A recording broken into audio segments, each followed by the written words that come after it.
One of the coolest things about the new SQL Server 2005 package are the administrative tools. And I want to go show you one of the main administrative tools you're going to use, and that is, notice if you go to Start Programs, SQL Server 2005, the SQL Server Management Studio.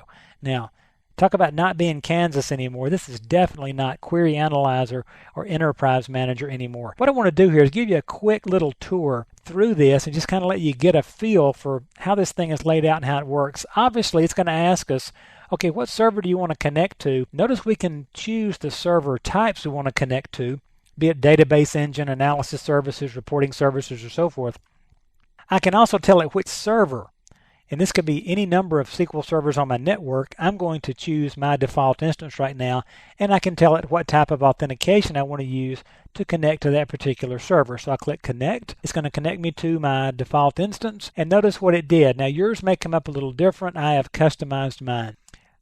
The very basic information that I'll always want to see is out here called the Summary tab, and I'll even see other tabs across here. You'll see those later. But what's happened here, for example, if I want to see the databases, I can double click these and I can see my databases, master, model, and so forth.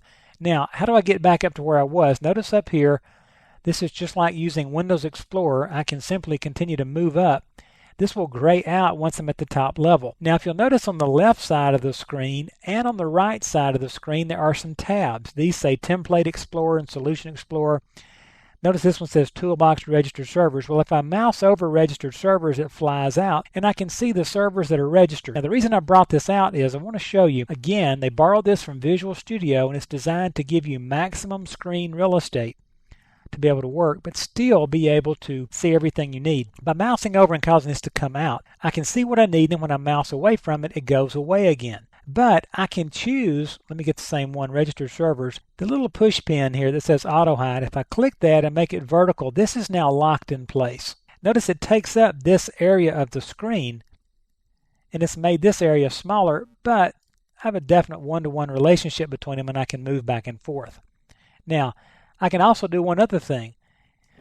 I can unpin this, and now what I can do is click in the title bar area and drag it away, and I can undock this. Okay, I did that backwards. I have to pin it to be able to undock it. I can never remember that because I never undock them. But notice now I can drag this around. Now, a couple of things are happening here. You may have just seen it. When I start to drag this around, you'll notice these little indicators show up telling me, asking me where do I want to dock this thing later. But think about something for a minute. What if I had a second monitor and I wanted to take my registered servers, right, and drag them onto that second monitor, right? I could drag them off the screen onto the second monitor. That'd be kind of cool. But in this case, I just want to dock it. Well, I could dock it to this side of the screen by moving my mouse, notice, over that indicator, and notice this is now docked on this side of the screen. So I can put anything I want anywhere I want. And notice once I get this out, I can grab this and resize it so that it only comes out that far every time. A lot of customizing you can do here to make this environment match your particular work style. Also, let me show you, if I click on the View menu in the Management Studio, you'll notice Object Explorer, Summary, Registered Servers, Template Explorer. Notice all these various windows. Some of these may or may not be open. Some of them aren't windows but toolbars. Notice for Query Designer, I can click this and turn on a Query Designer toolbar here. I can also drag it and relocate it. So get out here in the Management Studio and just play around and get comfortable. It can be a little daunting at first. Things tend to fly around and move around, and you can't remember where they came from or where they went. Something else you will be glad to know is, for example, notice if I pin the Object Explorer out here and then close my Management Studio, it will open back up this way for me because that's the way I did it last. Okay, so however you get it, once you get it the way you like it, then the next time you reopen it, you're going to see it that same way again. So notice my Object Explorer is still out there for me. Okay, that's a very quick overview. We'll take a little closer look at the Management Studio in some later videos.